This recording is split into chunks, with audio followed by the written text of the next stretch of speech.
Bar Cash Flow Investors. This is Andrew, and on Fridays, generally we do a story time. So, some sort of a story, some sort of a lesson that we learned from investing.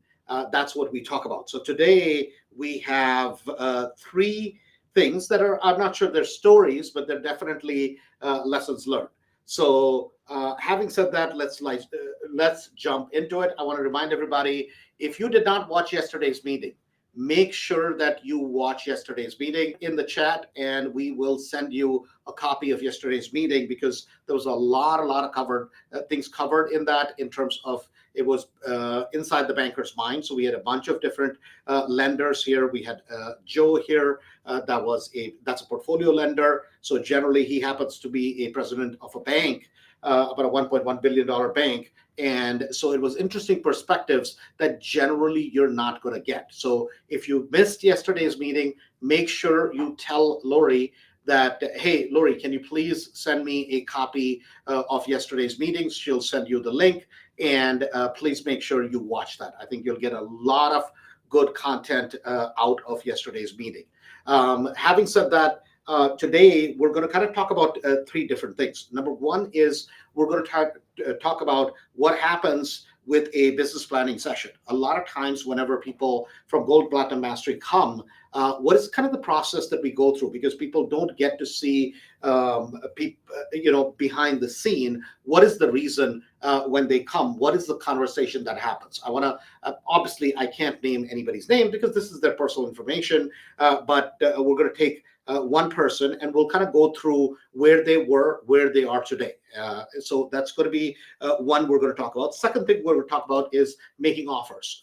What we're seeing a lot in the market still today is that if the property is good, there is a lot of people that are that show up. There's multiple offers, especially if the property is well priced. We're seeing a lot of offers. Yesterday, I was out at a property in one was in Roselle, another property was in the Winfield area, and there were two properties, and both of them there were a lot of people that were interested. Now, the property that was in the Winfield area, that property is basically a property that was off-market property. So in that particular property, it's going to be a little bit different than the property that was in Roselle. So we'll talk about that. And the third thing is we will talk about a lesson learned from a flip.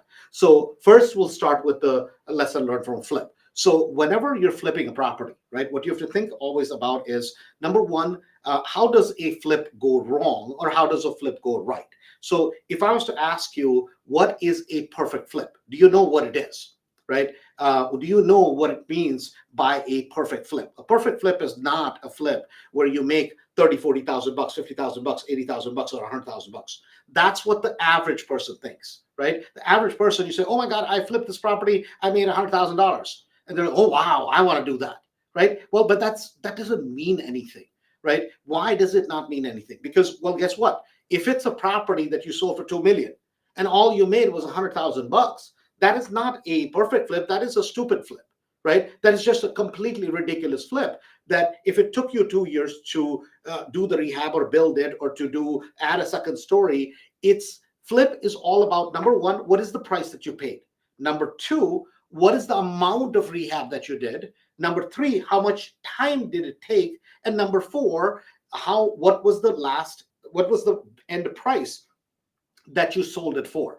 So if there's a property right now I have in Elgin. I'll give you guys an example of it. So that property, I bought it from somebody else in Mastery. They basically could not handle the property. They got a little scared, and they had already closed on it. And they're like, Andrew, we're afraid that I'm not sure we can do the work or not, right? And I'm like, no problem. So I bought that property. They got it for 95.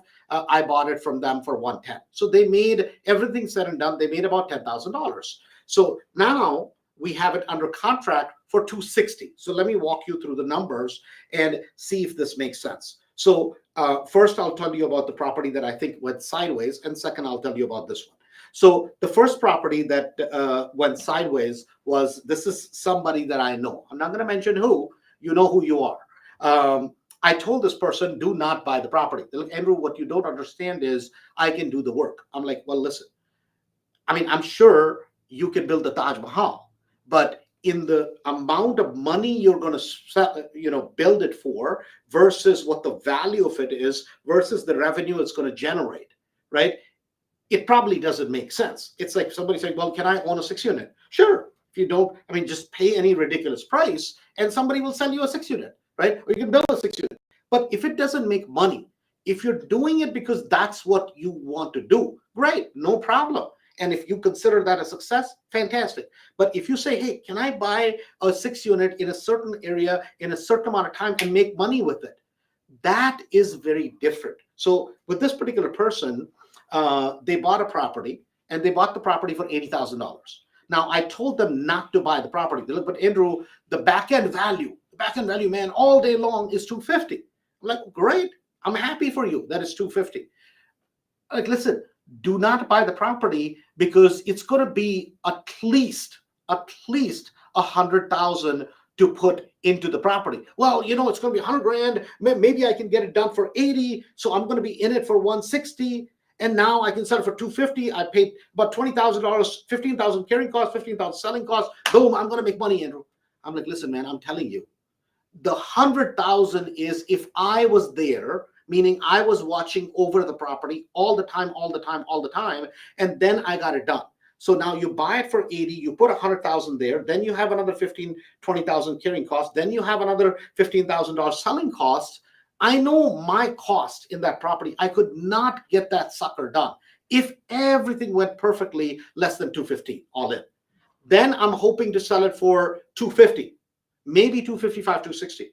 It is not worth it. The amount of profit you're going to make in relation to the amount of work you're doing, right? It is just not worth it. And I know what some people say, Andrew, it's easy for you to say because now you have money.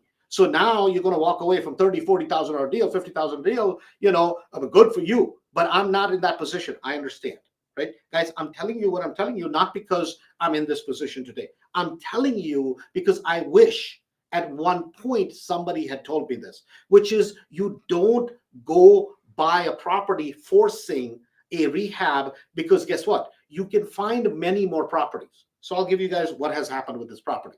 It's been about 18 months. Still, the property is not ready. And guess what? The 100,000 budget they had, now they are at 120.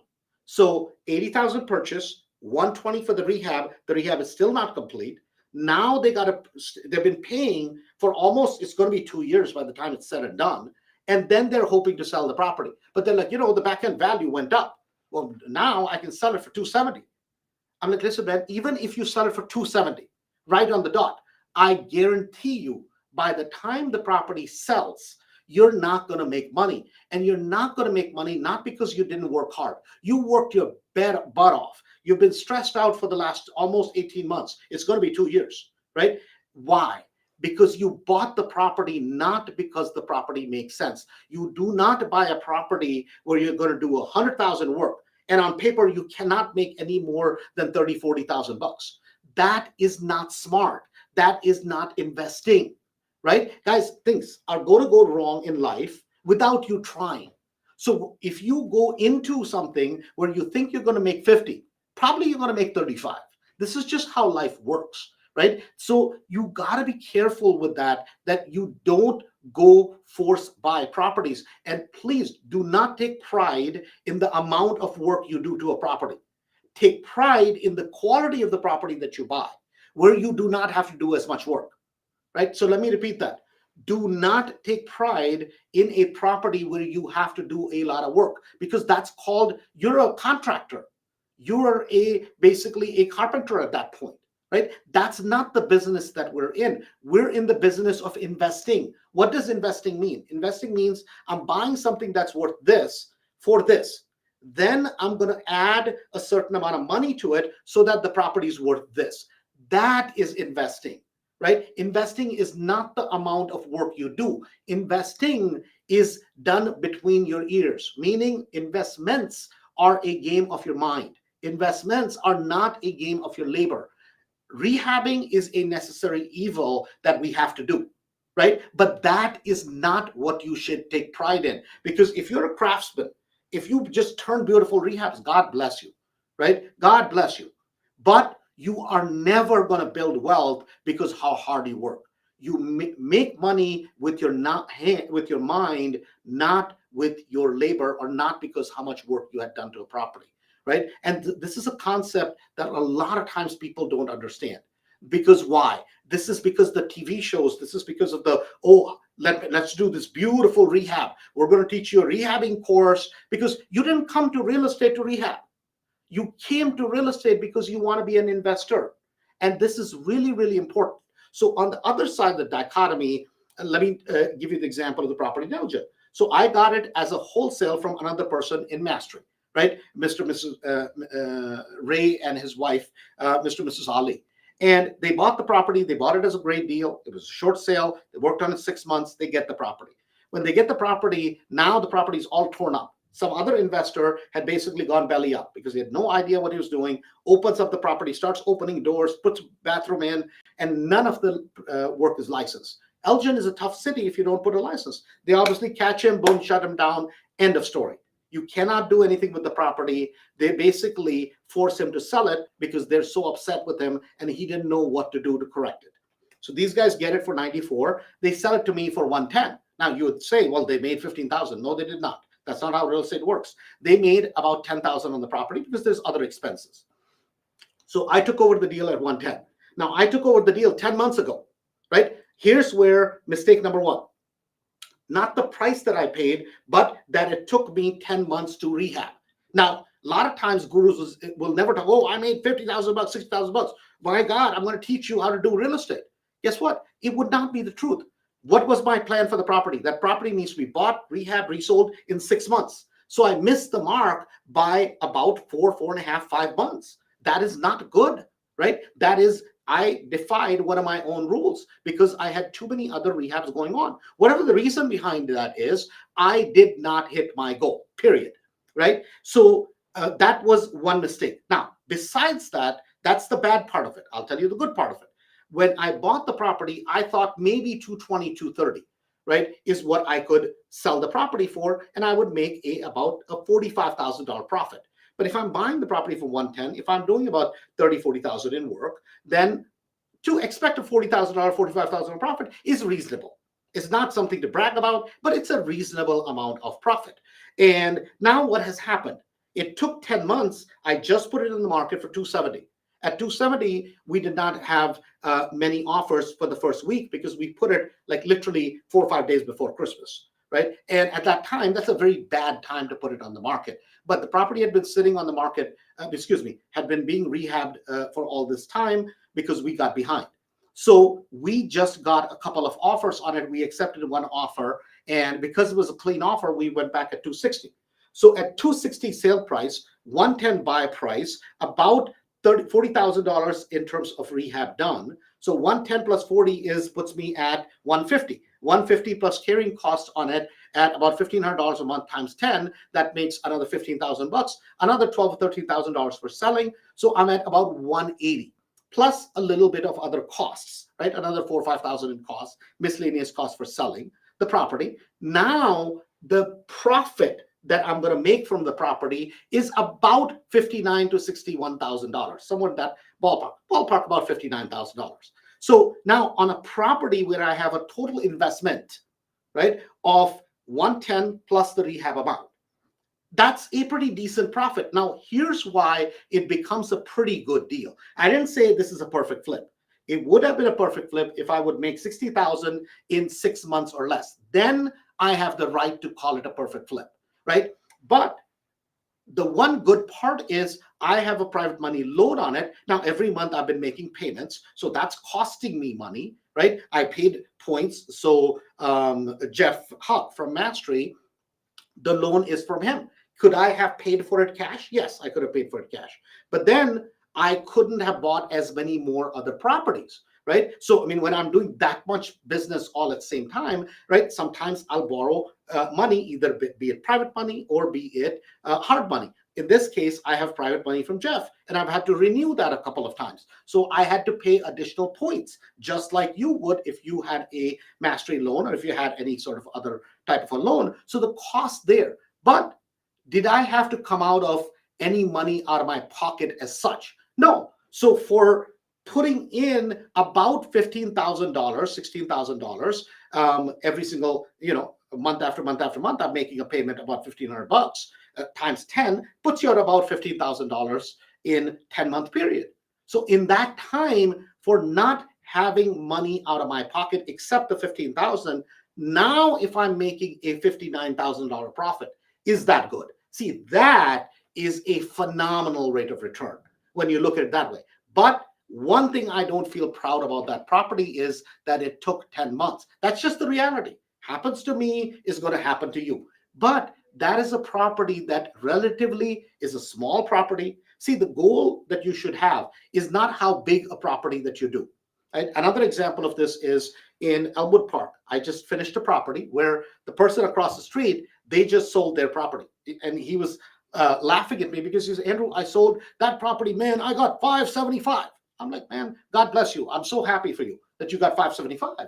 He said, yeah, but you only did like 40,000 in work, 35,000, 40,000 in work in your property. I put an addition. And I'm like, how much did that addition cost you? Well, the addition cost him close to $220,000. And I'm like, listen, man, my question to you is this. You paid $250 for the property. I paid $200. You put an addition on it for $220. I did the rehab for about $50,000, $60,000, right? So now I'm in the deal for $260. You're in your deal for, $250 plus $220, so that puts you at $470. It's $470. You're not counting the cost of capital. You're not counting anything. You sell for $575 after 2 years. What did you make? $55,000. That's it. Period. After 2 years. Is the goal putting a second story on, or is the goal profitability? See, I don't know about you, but my goal is profitability.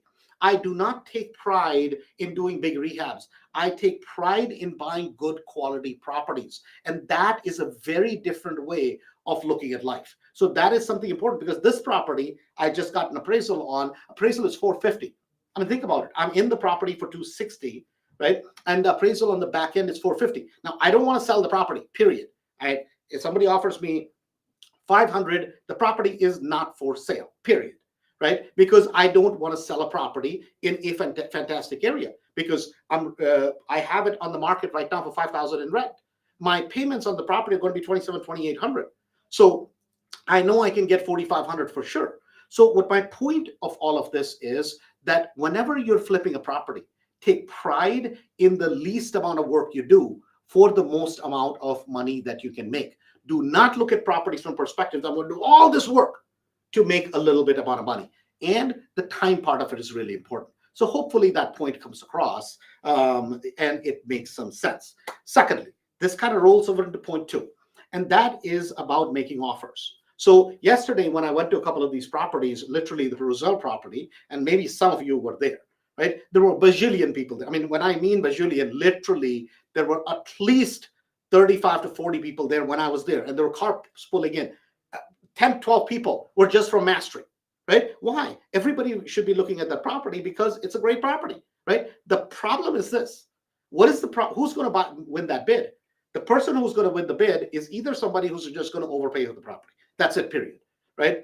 Or somebody who thinks they can get the work done. Now, if you look at the general amount of people that were there, a lot of Polish people there. Why? Because they're in the trades in the Chicago market. Right? So a lot of them will buy a property just to keep their crews busy, right? And we had a few people from Mastery there, and I'm like, listen, this is the end price. With a few people from Platinum Mastery, I'm like, hey, listen, this is your end price. We have to do 2 things well. Number one, the rehab cost is going to be the rehab cost. So if I can get it done at a wholesale rehab cost, right, which is my cost on it, I know what I could get that property done for, right? Ballpark. Probably I'm going to be off by about 10, 12 grand. That's just a fact of life, right? Nobody can be perfect on that. So I'm going to be off by a little bit, but I know I can get it done. The question only becomes is what is the front end that I can buy the property for? Because the back end, so most people that were there yesterday, from Mastery, I'm talking about, I don't know about other people, they were being a little bit conservative on their back end values. And I felt that they need to ratchet it up. The problem is that property should only be done by somebody who is a contractor and that can do it for good numbers. If you don't do that property for good numbers, you're going to end up being in that property for 400 or so. And then on the back end, sorry, for 350 or so. And then on the back end, you're not going to make that much money. Because to do 100,000 in work in that property and 120,000 in the condition that that property is in is easy, right? You're going to spend that. And if you spend that and you only make 50, 60,000 bucks, it's just not worth it. That is not a deal that you should be taking on. That's just my personal opinion, that you should not be taking on that sort of a property because it doesn't make sense. Same exact thing happened on another property in Winfield yesterday. And this is a property, we haven't released who got it yet. We will in the next few days, but somebody got this property. The property on the back end is a $700,000 deal, right? But they were doing the numbers based on, they're like, Andrew, all I can do is 560. I'm like, listen, this is not the time to be conservative. You should be at a reasonable number because that property, most people would say is 750 property on the back end. So you got to do your numbers based on 700 and then make the offer. The seller in that particular deal was asking 300.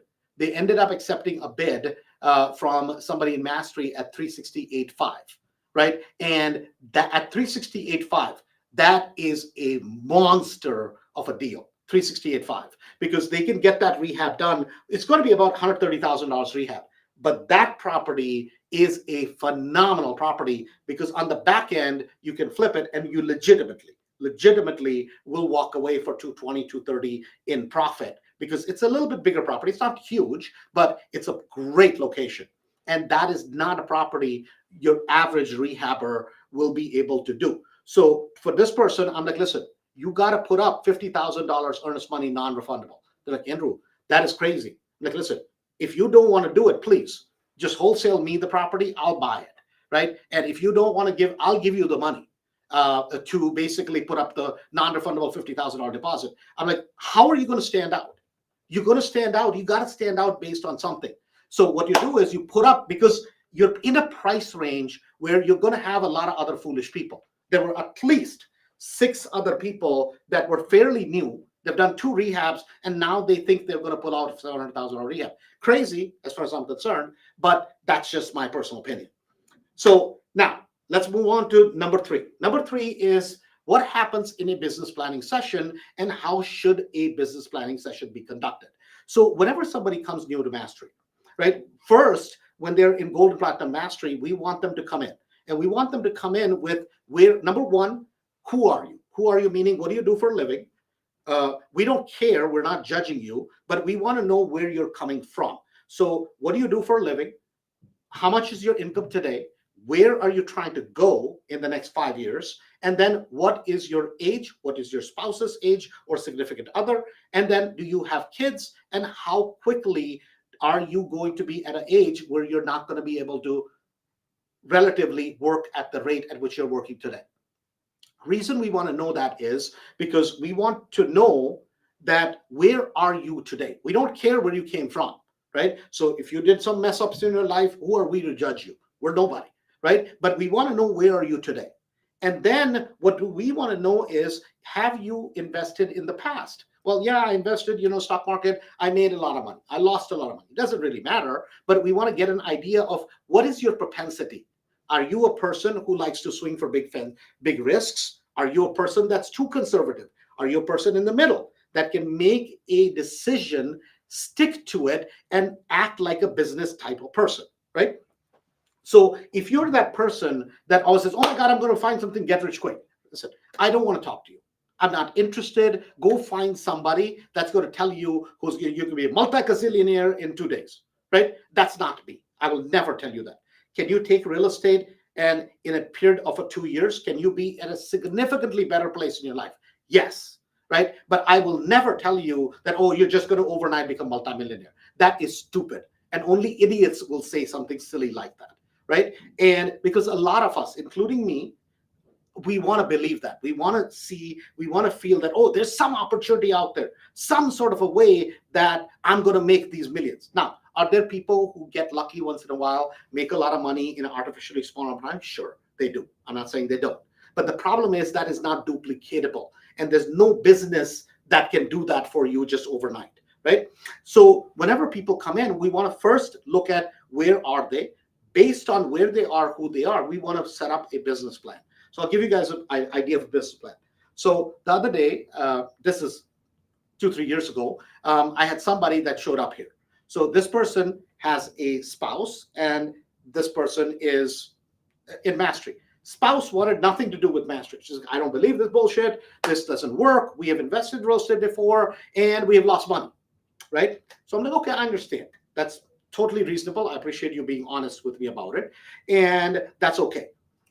But I'm like, listen, man, I know what we do. It works, but you got to work it. And you got to work it with our numbers, right? So your experimentations are not going to work for me. And what you think has no bearing on what we're going to suggest that you do. Because whatever you think, right, clearly has not worked. So let's try this our way, right? So this person says, okay, Andrew, no problem. And the situation with them is this.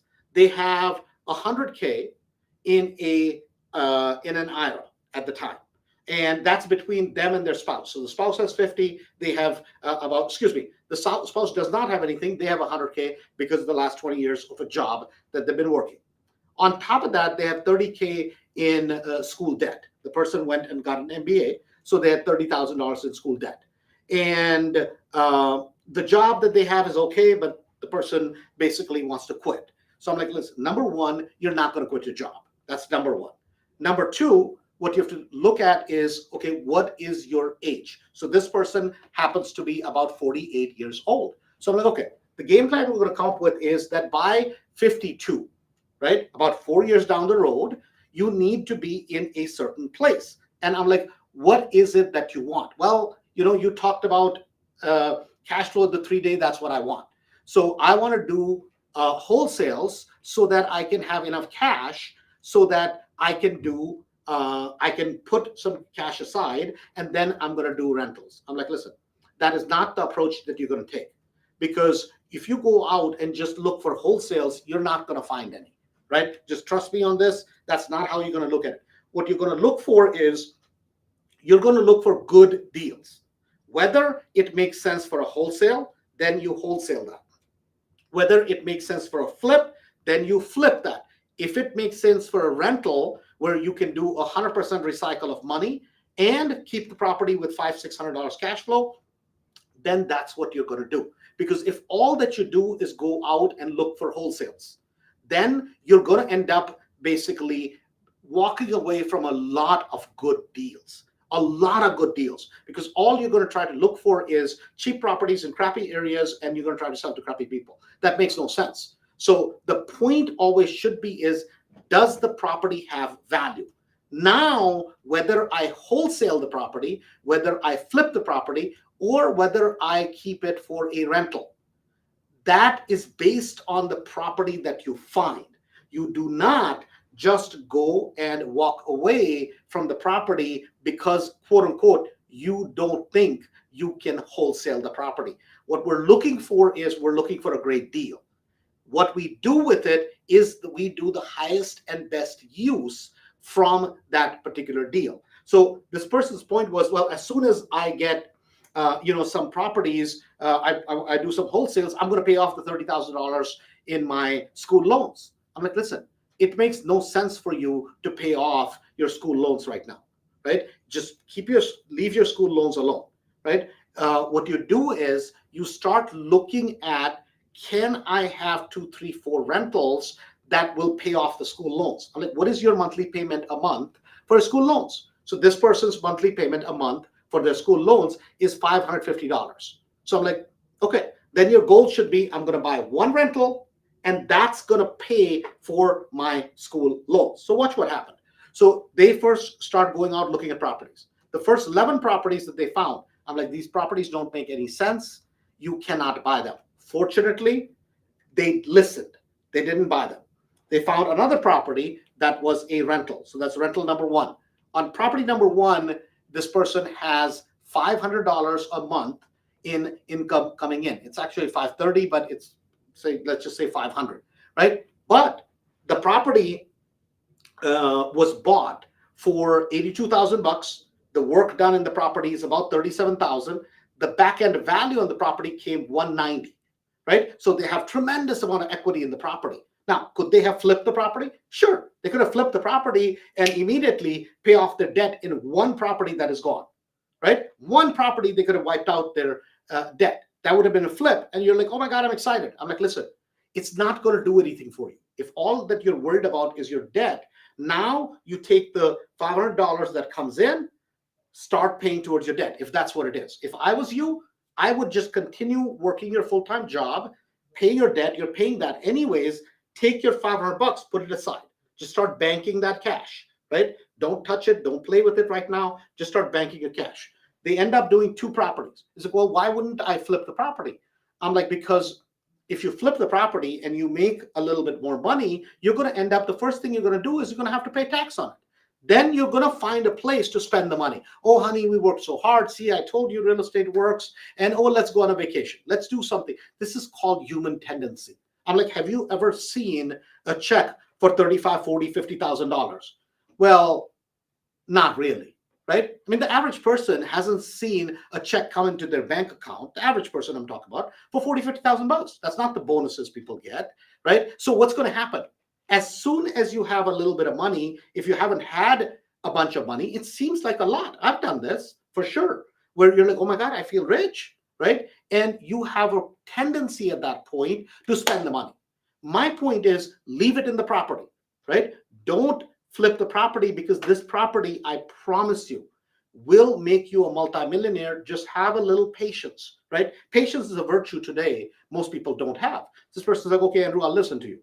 So then they go find another property. Second property makes them about $612 every month in cash flow. So now between the two properties, I'm like, now is your monthly payment covered? They're like, yeah, man, it's more than covered. Good. Now you don't have to worry about your monthly payments, right? Don't pay off that debt. It's okay. Let it hang out there. Now you're able to, you don't have to keep running on the treadmill to make the payments on your school loans, right? Now your rentals do that. But do not use that money. Just you start banking it. What do we do with it? Well, you bank it. You're going to bank it for 6 months. You have about $1,100 sum coming in. You're going to put it aside. What for? Well, what if something breaks? What if something comes up? You don't want to come up with money out of pocket, because as soon as you come out of a penny out of your pocket, it's just, your wife is going to go, see, I told you what that guy told you. Now you have to come up with $2,000. The furnace broke, whatever. I'm like, no, this is money that the business made, and you're not going to use that. You're going to put it aside. It's your money, but guess what's going to happen? I guarantee you 6 or 7 months, your wife suddenly will be like, oh shit, this works. She will come around, right? And today she's somebody who's not in your corner. When she comes around, she will be your biggest supporter, right? Why? The reason, it's not that his wife is just negative, that his wife is just somebody who doesn't want to support him. His wife got burned before, because when they had bought properties, just at retail prices with no equity in them, right? They lost the properties, and with his ventures, right? She just has lost faith, not because you weren't trying to do the right thing. You're trying to do the right thing. But guess what happened? The results were negative. So now she's burnt. And so she's like, I want nothing to do with it. I mean, smart woman, right? It's like, hey, I don't want to ruin my finances again. I've done it once. So she's just being cautious. That's all that she is. She's not a pessimist, but she's just being cautious. So they did 2 rentals. Then he found a property that would have been a phenomenal property for him to keep. Phenomenal, right? 3-unit building, great property for him to keep. And my point to him was, you cannot keep this one. Like, Andrew, but you said don't sell the property. I'm like, listen, my friend, this one is too big for you to rehab. You start rehabbing this. Number one, we're not going to authorize a loan from Mastery. We can't do that, right? Because this is just too big a property for you. You can't do it today. You can do it a year, year and a half from now, all day long. But right now, you don't have enough experience, right? Get some experience. I promise you, these deals will come along, right? Wholesale the property. He wholesaled the property. Why? Because it would have been a great fix and flip, right? Because he got the property for about 160 or so, wholesaled it for another 20,000 profit. Back end value on the property came back 550. The problem is this: that particular property was $150,000 rehab, at least at wholesale price. At a retail price, it'd be 200, 220 because of how big that building is. And for him at that particular time, that didn't make sense. So he ended up wholesaling that property, made about 20,000 bucks. Second one following that was another wholesale. He did that wholesale. Then he went and bought another 3 rentals. Guess what happened? Today, right? It's been 4 years, 26 properties and counting. He's done flips, he's done wholesales, and today, guess who manages all the contractors? His wife.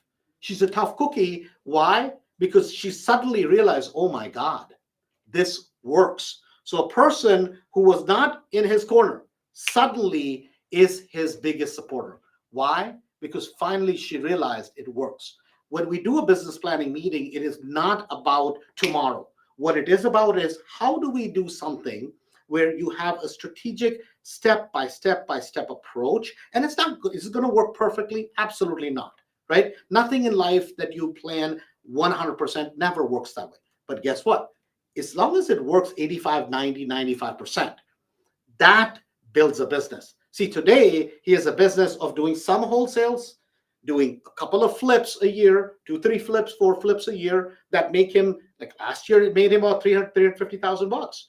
And then building a portfolio. This is money to spend now, take part of the money, put it back into growing that rental portfolio, because that today makes him 13 to 14,000 net a month. Hopefully that philosophy, right, of investing makes sense to you. If you're the type of person that says, hey, this is a business I'm building, then this is the place for you to be. This is the place for you to listen to. And remember, the next 3-day event is coming up on 16th, 17th, and 18th. The VIP tickets, I believe we have about 70 still left. There's a total of 200 VIP tickets. Rest of them are all regular admissions. So once the VIP tickets run out, they run out. So put it in the, go to andrewholmesevents.com, andrewholmesevents.com, and make sure you register as a VIP. Show up there. This one, 2024, from my end, there's a huge commitment I have made to myself. And that is, we're going to grow the business, right? I don't know how. We're going national. This is something we're going to make it happen this year. We're making a tremendous commitment by hiring 3 or 4 more people on the media side of the business to grow, to expand, and you will see that sudden change from our end, because I'm sick and tired of being sick and tired, right? I'm sick and tired of being I'm very blessed in a lot of ways, but I know we have the potential, and it's not about more money. It's about me living up to my potential. My challenge to you is, what about you for 2024? If you're with us, be a part of it, be a part of the growth, and let's grow together.